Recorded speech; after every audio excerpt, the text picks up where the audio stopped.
Hello and welcome to this specially recorded presentation by the London Transport Museum Friends. Today we are at home with Leon Daniels. Leon has had a distinguished career in public transport in both the private and the public sectors, latterly as Managing Director Surface Transport with Transport for London. Since retiring from that post over 2 years ago, Leon has been active in consultancy work and has a particular interest in the move to zero-emission vehicles. That's the subject of Leon's presentation, Zero-Emission Vehicles, Back to the Future. Leon, over to you. So, hello. And I thought we'd probably all had enough news about the coronavirus, so I thought I would do something a bit different. That being said, I really enjoyed Roger French's talk at the last meeting, which was just incredibly interesting. But I just thought we'd move on to something else. And one of the things I've been doing since I've been retired, of course, is in the area of zero-emission vehicles. And I'm also busy with autonomous vehicles and lots of other stuff, but that can wait for another time. So here we are, zero-emission, back to the future. And why is that? Because it seems to me that we've been here before. So here is London's first fully autonomous, zero-emission double-decker bus. You can see you can drive it manually by pulling on the reins, or you can just let the horses decide where you want to go. There are no emissions, well, not the sort that we're concerned about today, and it's fully recyclable because when the horse is too old for work, we can eat it. But the horse bus gave way to the electric tram car, and for many years Londoners, like the people in so many cities around the world, enjoyed the benefits of electric traction.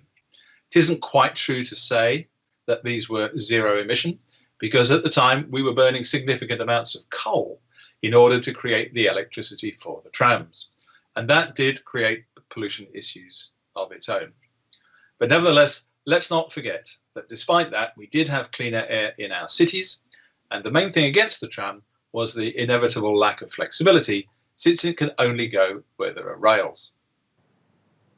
We did, of course, get increased flexibility with the trolleybus. And it's good news because it could use the ordinary roads, provided there were overhead wires. And it also could do a short distance on battery power.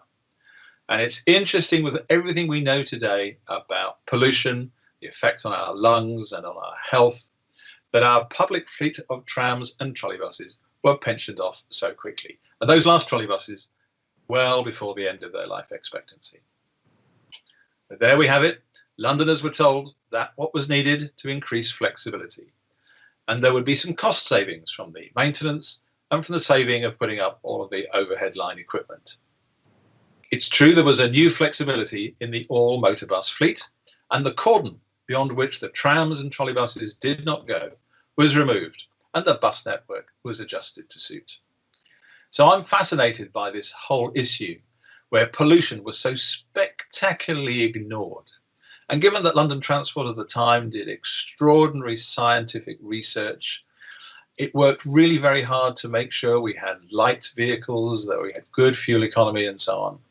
But it somehow, there was this great ignorance over what we now call global warming. And somehow it was assumed that Mother Nature would cope with everything we threw at it. So in 1972, the UK's last electric trolleybus system in Bradford came to a close. And with the exception of the trams on the seafront at Blackpool, our public transport was delivered by the internal combustion engine. Crash. Only a year later, and terrible trouble in the Middle East and the oil embargo on a number of countries, including the United States of America and the UK. Overnight, fuel prices doubled, then quadrupled. There were terrible shortages and panic struck the nation. Scenes like this were very familiar. There were long queues at petrol stations, people pushing their cars because they'd run out of petrol, and fear grabbed the nation. In due course, this huge spike of oil prices affected the economy. We saw big inflation, we saw job losses, and for the first time, we'd had this terrible ignorance of energy efficiency, which now suddenly was so important. London Transport, of course, had led the world on fuel economy. employing lightweight vehicles and trying to get more out of them. But by the 1970s, the fleet that London Transport was purchasing probably had the worst cost per mile of anything they've ever had previously. In fact, that actually also eroded all the savings that the one-person operation was supposed to deliver. So guess what? The sudden search for alternative forms of energy was needed, and along come various companies promising the utopia of release from the blackmail of the oil-producing countries. Here is the Chloride Silent Rider, still in preservation, I think, which ran in Manchester. I think it's in the Greater Manchester Transport Museum now. But of course, the poor energy efficiency of the batteries and the high weight meant it had a very short range. The engineers at the National Bus Company came up with an idea.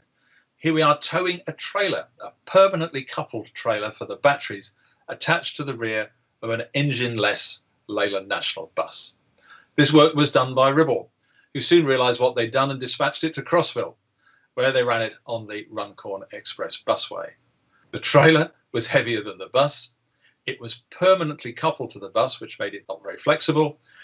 And it had the inevitable long charging time and short range, which was typical of all the energy density science of the batteries of the time. I just love this statement from Sir Colin Buchanan in 1975. Confusingly, he suggests that the electric vehicle industry should build new electric double-decker buses. He said the bus would be a key element, but that the existing double-decker buses are the biggest juggernauts that are on the road. I'm not sure how he thought an electric double-decker bus then would have been smaller than a diesel one. I loved his comments, and in particular he says here, he's been receiving ideas from every crank in Christendom. He thought that most people, though, accepted the benefit of electrics. As with a number of projects in the 1960s and 1970s, just like AEC Merlins with turnstiles. With electric buses, the idea was good, but the engineering and the hardware let them down. I'm going to quote from this article, which is from the well-renowned author and transport journalist Noel Millier of Commercial Motor. And he says that there was this terrible range problem. It's the Achilles heel of the electric bus. And he says, the problems of battery weight and range has led to the development of sodium sulfur type batteries, which in turn encountered new problems caused by its particular high operating temperatures. And together with improving stability in the Middle East and the benefits of North Sea oil, the energy concept of electric buses now does not seem so urgent. South Yorkshire PTE has conducted tests with the Lucas minibus and with the Chloride Silent Rider. We saw that earlier. It's been in service and it has a maximum range of 74 miles. That electric rider bus also operated in South Yorkshire as well as Manchester. The Silent Rider was a full-size 50-seater bus, and when it was full, it could only do 40 miles at a top speed of 40 miles an hour. Noel goes on to say that the Crossville subsidiary is still operating the trailer-powered battery bus on the Runcorn busway, operating satisfactorily, although it has problems with battery cell failure and cold weather running. So in terms of energy use and fuel costs, battery electric buses are proving too expensive to be able to compete with the conventional diesel buses. And unless the world runs out of oil or a cheap, light, safe, lifelong battery system is developed, little progress can be made. How times change and how times change in our lifetime. So here we are back in London in 2004, where we were part of a global trial called CUTE. Trios of hydrogen fuel cell Mercedes-Benz Citaro buses were trialled in cities across Europe, also in Reykjavik in Iceland and in Perth, Western Australia. Performance was so good that the 2-year trial was extended to 3. And at £750,000 each, the buses certainly deserved a longer service life. The fleet of 47 buses ran 500,000 kilometres and ran for 165,000 hours of operation around the world. 180,000 kilometres and 80,000 hours was what we achieved in London. We got great experience from this trial, and this fleet of buses gradually came together, well, certainly the ones with the steering wheel on the left, gradually came together, and many of them operated for many more years in Hamburg. We'll remember that we had one of those hydrogen fuel cell buses at Acton for a while. In London, we were encouraged by the hard work done by Wrightbus, and in 2006 we had our first hybrid buses. So in this first iteration, a small 2.5 litre Ford diesel engine was operating at its most efficient speed and charging the bus. It was like a diesel generator. Diesel generator made electricity, electricity was stored in the batteries, batteries powered the bus. This is one of two different sciences of the way in which you transfer energy. You can have the batteries and the engine running in parallel. In this particular case, you have them running in series. There are arguments for and against for both. We discovered that that 2.5 litre Ford diesel engine wasn't up to the job, and it also didn't much like its environment of being stuck in the back corner of a bus. In due course, we learned that to make hybrid work, we need bigger and bigger engines. And in fact, the engine on a new Routemaster bus, which is a hybrid, is nearly twice as big as on those first Wright single-deckers. We were able to move from single-deck to double-deck, all 1,000 new Routemasters, of course. They delivered on test 11.8 mpg, which is phenomenal for a bus of that size. And we now have 3,000 hybrids, nearly all double-deckers, across the London fleet. So such was the success of the hydrogen project in London that a further batch of vehicles came. So here is one of 10 that came to RV1 in 2009. They stayed there for a decade. They had the range to run all day and were very reliable. Indeed, they could have continued further, but sadly, their card was marked with the actual withdrawal of route RV1. And since they could only operate from the garage with the hydrogen fueling infrastructure, which was Lee Interchange, they had to come off. As a piece of history, route RV1 was never retendered after its initial introduction. We got the EU to agree that RV1 could be exempted from compulsory competitive tendering because of the need to keep the hydrogen and the hydrogen science knowledge together at Lee Interchange with one operator. In the meantime, whilst we were busy developing hydrogen, there was big progress in battery technology, and the world leader here is China. So I'm going to take us now to Shenzhen, which is just over the border from Hong Kong. And in Shenzhen, they started a complete conversion to electric bus in 2010. Now, 100% of the bus fleet is electric, and in fact, 99% of the taxi fleet is as well. Part of the reason for this is that the manufacturer BYD, the global automotive giant, has its headquarters just there. BYD started out as a battery manufacturer, and almost certainly if you've had a mobile phone or other rechargeable device, it had a BYD battery in it at some stage in its life. Even if you've bought a power bank for your phone labeled with one of the major companies like Hewlett-Packard, then you've bought a product from BYD. So the battery manufacturer BYD decided to move into automotive. This is unusual around the world, as normally it's the automotive industry that's trying to move into batteries. Here we have a battery manufacturer moving into automotive. Beware car manufacturers everywhere. It may not be you that develops the successful zero emission product. It might be the energy company or the energy storage company that does it. We first met BYD at the Shanghai Auto Show, and the outcome of that was that they built 2 buses for London. Those entered service on the Red Arrow 507 and 521 routes, and they ran really very successfully. The technology on the batteries was very much better than the bodies, I have to say, and that led to a hugely successful partnership between BYD and Alexander Dennis. That brought us 2 things. One is, in this conservative UK bus industry, there was somebody from UK standing behind the product, and we had that excellent quality that comes from the bodies that are built in Falkirk. So this is the shortest of the BYD single deck range at just over 10 meters. I've driven one of these in service, really very, very good to drive. It's the first of the buses in London to have the audible warning device running at the front, so that people who can't hear the bus coming because there's no engine noise get some warning. As an aside, it also has CCTV instead of mirrors, and that's a huge improvement for the driver. Firstly, the software removes any raindrops. So unlike the mirrors, which can be covered in mist or snow, all the droplets are removed in the software. So the view on the screen is the same in the wet as it is in the dry. And the software does another trick, which is at night, the screen is as bright as it would be during the day. I only have one reservation about those CCTV pictures, which is that whilst the offside one is in the offside corner of the cab, so you're looking roughly where you'd have looked at the offside mirror, the near side screen is not in the near side corner by the door, which is again where you'd look for the mirror. It's in the cab, which means that your picture of the near side of the bus isn't at the edge of the bus. It's only half the width of the bus. And I certainly found it quite hard to think in terms of where the near side of my bus was in terms of the bus width, while seeing a picture down the side of it that was only 2 or 3 feet away. Anyway, we will see.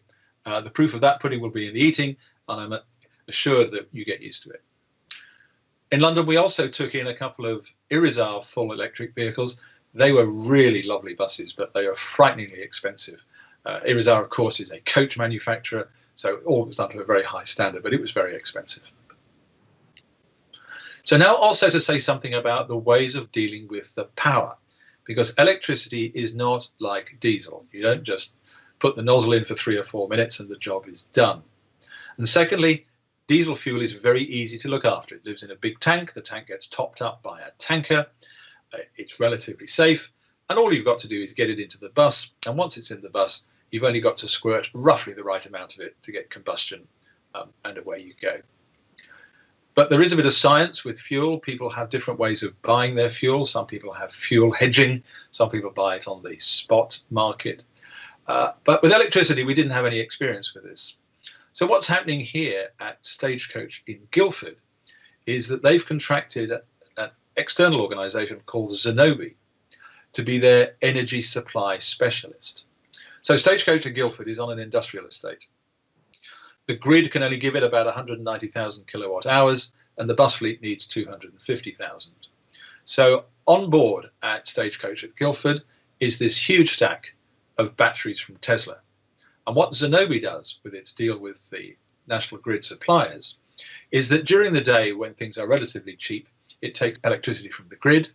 And at night, when all the buses need to be fueled, what the grid can't supply, the energy storage facility using batteries tops them up. When it's all finished, if there's any power left over and the price is attractive, Zenobē sells the spare electricity back to the grid, and then the whole process starts again the following day. So this is an innovative company that's providing Stagecoach with its power at a fixed price. That's quite exciting. And in fact, if we move on now to the new Catano electric single-deckers at Walworth, Zenobē is doing even more of the deal. It's leasing the buses, it provides the batteries, and it provides the energy at a fixed price per kilometre. We call it power by the hour. And this is really useful in London on contracts, because if you can fix your costs, then you're some way towards making a profit, hopefully, if you've done your sums right.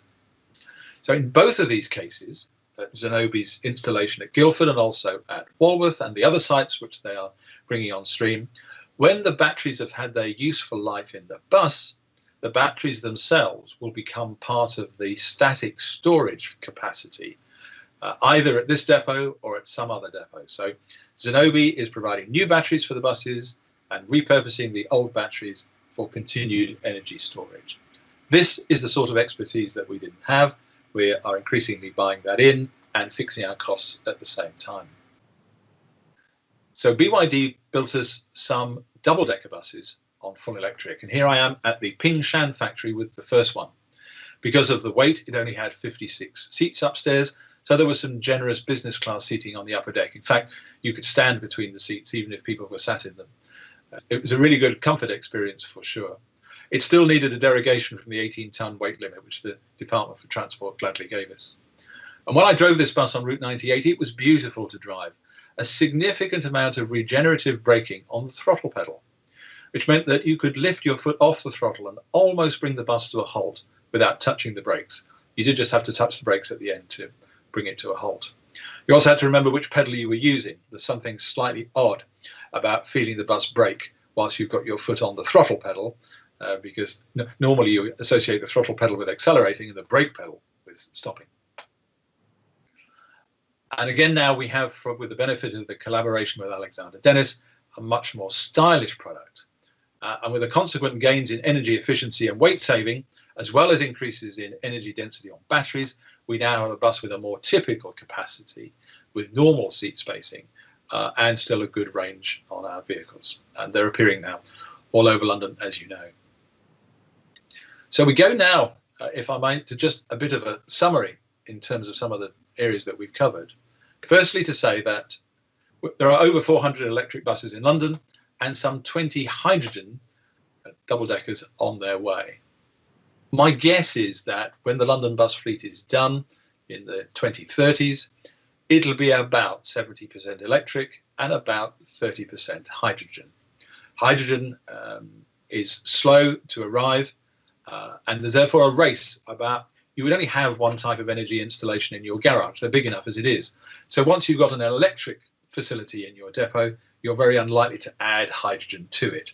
So it's a bit of a race as to who gets into the depot first. And I think we'll also see other organisations interposing themselves, like Zenobē does with Abellio, and like Rise Hydrogen will do with Metroline, in terms of providing the hydrogen, producing it, of course, in the first place, providing the hydrogen, and fixing the cost of that hydrogen and the consumption, which is where we'll be going as we go back to the future. What's the case for battery electric? Well, the case for battery electric is relatively straightforward. It's a rapidly maturing market. There are thousands of pure electric vehicles all over the world, and it's being developed not only for bus, but also for the rest of automotive, including for cars. Electricity is generally readily available. However, as we've already described, in some places, the local capacity is limited. But in general, there is electricity wherever you want it to be. Also, in the case of battery electric, the power generation itself creates its own pollution. So only 40% of the UK's electricity is renewable. For the other 60%, we are still burning fossil fuels and still sending pollution out into the atmosphere as we create the electricity. Now, that is rapidly going to improve, but for now, let's remember that life is only marginally better than it was years ago. Generating electricity involves pollution, that involves the costs that go with that. And just because we have clean air in our cities doesn't mean that we have clean air globally. It does take quite a lot to replan a bus garage that's been used to running on diesel to facilitate charging, because you need to be able to plug the whole fleet in. Bus garages are broadly square, and when you fuel them, you could park them in lines. Now you have to find a way of plugging them in at night, and also in some cases during the day as well. So there's a replanning and reorganizing of bus garages in order to do that. In some of the installations I've seen, there's a control room where they're able to watch exactly what's going on, and buses are moved around in order to get to the charging points. But it's not straightforward. The biggest drawback with battery electric is that it is still range limited. So the fleet will be a bit bigger than it needs to be, because some of those vehicles will have to come off during the day for recharging. Still a case in Shenzhen, in China. The buses come in during the course of the day and stuck on charge and then sent out again. Now some of the latest computerized software for driver and vehicle scheduling has an electric vehicle module attached to it.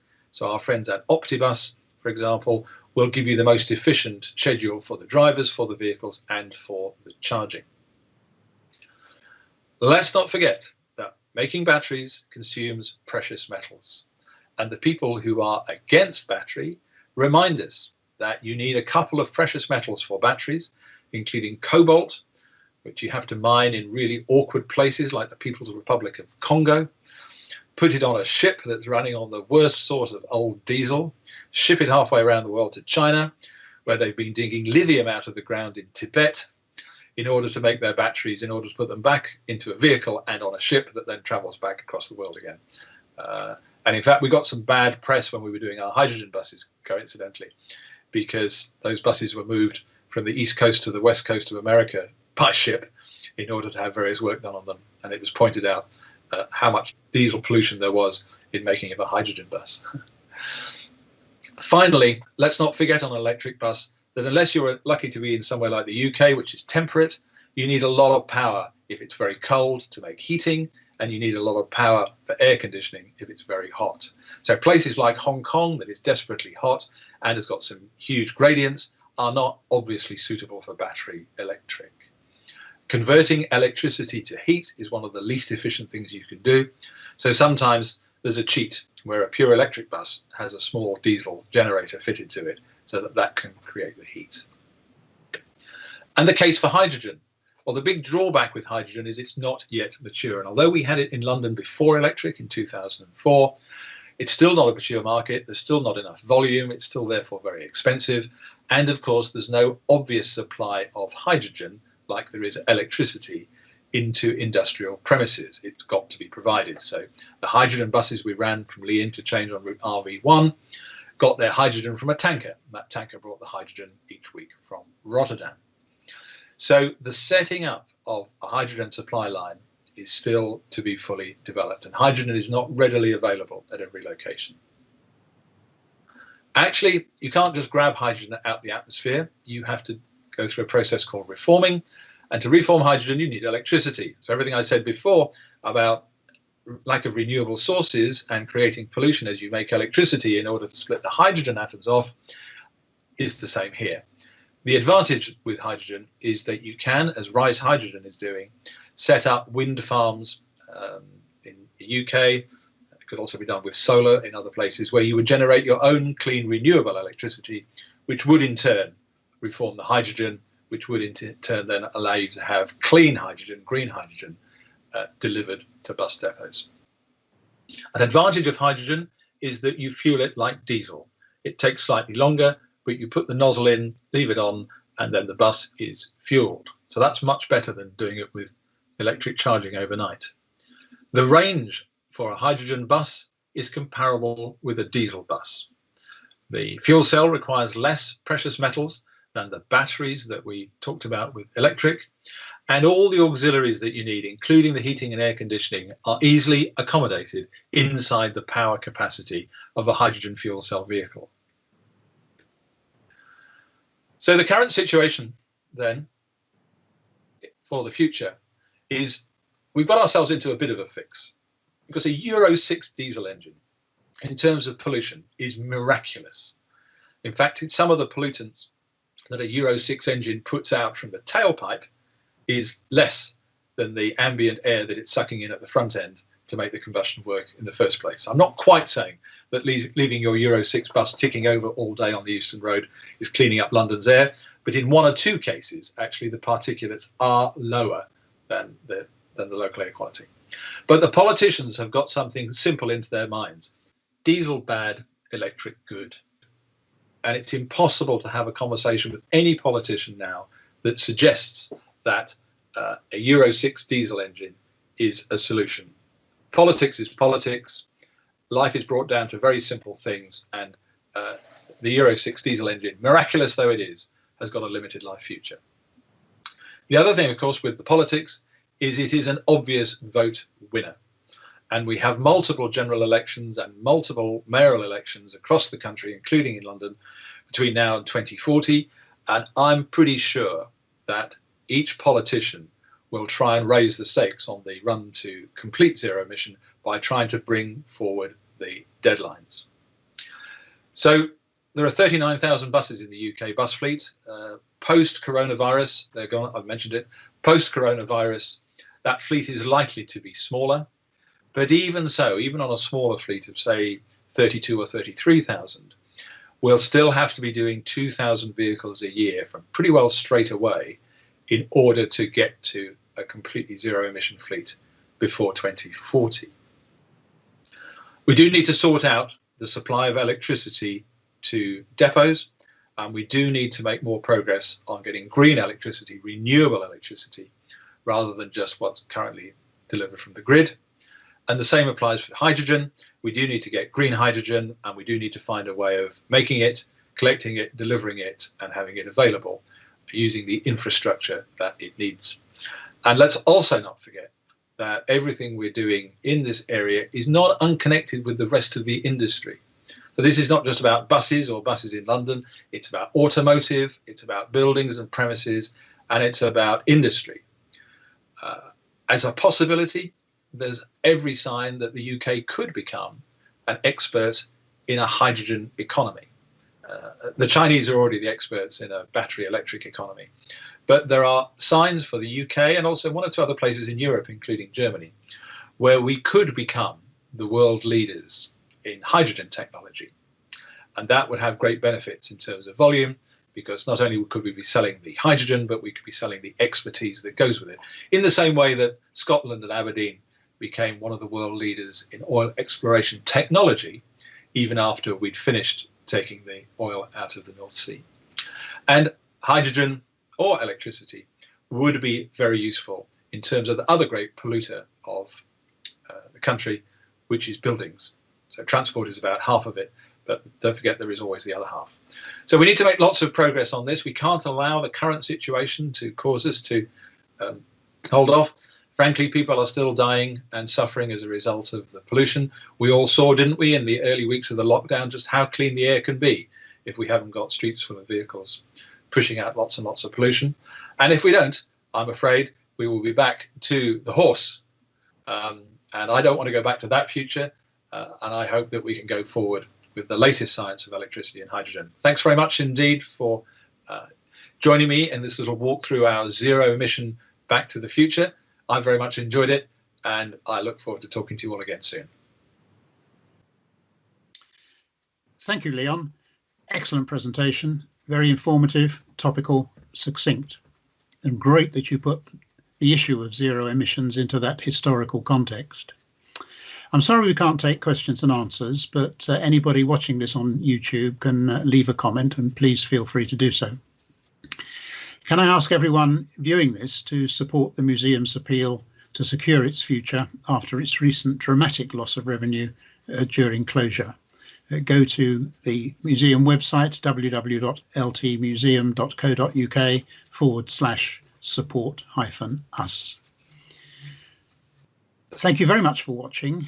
Join us for another at-home presentation soon. If things go according to plan, we may well be off on a trip to Australia.